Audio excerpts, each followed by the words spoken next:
Hey everyone, Brian here with DIY Outdoor Life. Today's video is going to be on the Fremo x700. This is a portable power station that kind of broke the mold. Their design doesn't look anything like the cookie cutter models that are coming out in the market for these PPS. Now, whether or not this is the system for you really depends on how you plan on using this. So we're going to talk about that today. Now, stay tuned. We are going to be doing a bunch of portable power station reviews during this season. Leading into the holidays, the price tends to drop on these. It's an excellent time of year to find a portable power station that suits your needs. So stay tuned for those videos as well. But today, the X700. So to start this review off, let's go ahead and just put the dimensions and the weight of this unit on the screen. Now, for around a 700 watt-hour system, you're seeing a design that is a lot different than the other power stations on the market. Instead of low and squatty, they're going like a tall cube design, and this is going to come in really handy for a lot of people. Whether you're working in a tent or a tiny camper, if you're putting it in a cabinet or even on your nightstand during a power outage, the smaller footprint is gonna come in handy for a lot of people. It has a smaller footprint than any portable power station of this size on the market. Now, in addition to the different shape that went into the design, they're also doing something different with the light. Now, when you turn your power station on, there'll be a button on it where you can turn on the light. I'm sure that we're outside, it's very bright, but you could probably see that. And it illuminates out the back of the power station. There's nothing new about that, except that the light snaps off. It's attached with a magnet.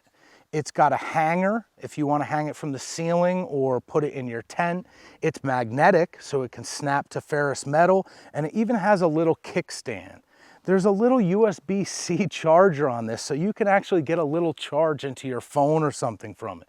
So I love that they're doing something different. It snaps on with the magnet, and the portable power station actually charges that light up. So that's a new feature out of Fremo. So far, so good. Now, this Fremo x700 has a full color LCD display. That doesn't matter so much to me, but I mean, it looks like you could watch TV on this thing. It's definitely an upgrade from what you're seeing on other portable power stations. But the build quality is what I'm really into. This is metal, and it is thick. When you're putting your hands on this unit, it has a solid industrial or commercial feel. You're going to see that Fremo put out websites with drop tests on this unit. They are literally just picking this up from different heights and slamming it onto the ground and videotaping it. Now, that's something that matters to me because inevitably in a camping situation or in my off-grid construction, I definitely beat these up. So far so good. We're going to move on to the battery and start to talk about some of the features on this system. Now, the foundation of this unit is a 662 watt-hour automotive grade lithium iron phosphate battery. Now, to get this size and shape, they ended up with some like 28 volt system that they're inverting for the pure sine wave outlets so you can use household items, and they're going to convert that and regulate that for the DC outputs. If all of that goes way over your head, don't worry about that. Just know that they're using a very high quality battery that is designed to last a very, very long time. You will never need to replace the battery in this unit. Now, typically a battery like that can actually outlast the other components in these systems. But with this really heavy duty build quality, I'm really hoping to see that, you know, this system might be good for over a decade. That's really exciting stuff. This power station has 4 standard USBs. That's really handy. For power stations this size, a lot of companies give you 2, but it doesn't take long when the power's out before you're charging all of your portable devices. In addition to that, they're giving you 2 output USB-Cs. To give you a little better shot than what we could see outside, this unit also has a USB-C 20 watt output and a USB-C 100 watt output. So this is what's going to be good for fast charging tablets and even running your laptops. And this is going to charge like your modern, smartphones a lot faster than the USB-As. So coming down here to the inverter, I was impressed with all the numbers that I got. Nothing was extraordinary, nothing was below industry average. So for a unit at this price point, this was what I was looking for. Yes, it's pure sine wave. You can run your most sensitive electronics. I tested it out. It works up to 600 watts as advertised. It handles 1200 watt surge loads. And I got in the 80% for efficiency, which is right on par with the name brand units on the market today. Sliding down, this unit has a 12 volt 10 amp plug. It's good for about 120 watts. It's regulated, so you can run your refrigerators or any of those devices off that. You have a 5521 that some people play with. Most people actually don't even use that. And you have a single entry point for charging. So let's talk about that.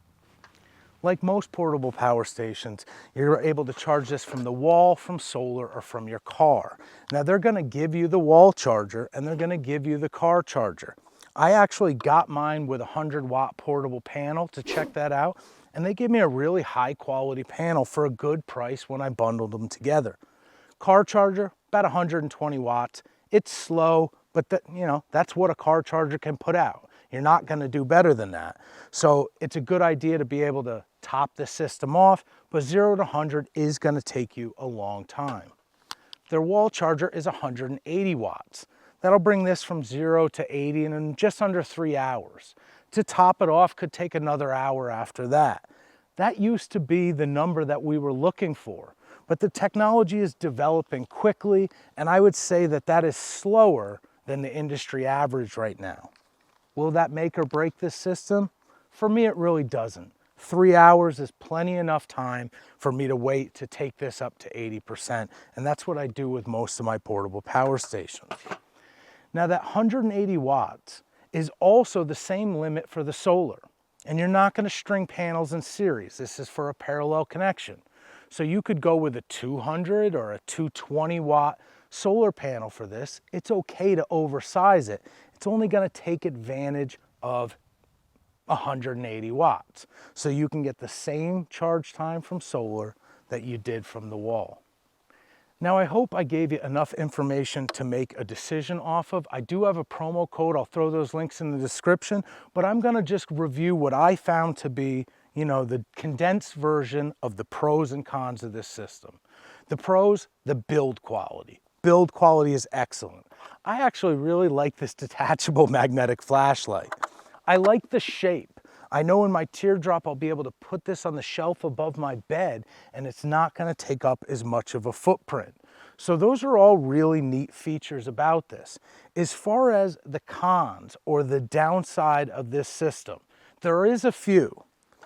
They gave you some bizarre proprietary input here. It's like a 7 mil or something. It doesn't quite fit any of the common products on the market. Now they knew I was going to be annoyed with this. Most of these portable panels, solar panels or power stations have a 7.9, or we call it an 8mm barrel. So they sent me these two adapters. You can plug this in and it will accept 8mm barrel input, so I can use all of my other panels on this as well.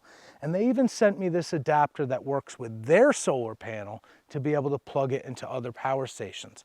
They sell these. It doesn't cost much money, but I want them to include these in the package, and people should be moving away from proprietary plugs.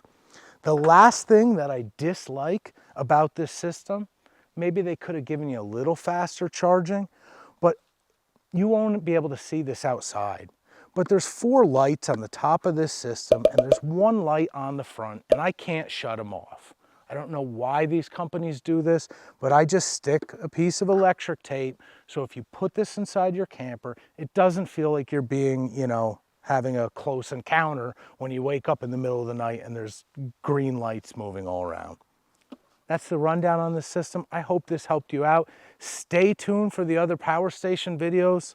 Leave me a comment if you have a question, and I will see you guys next time.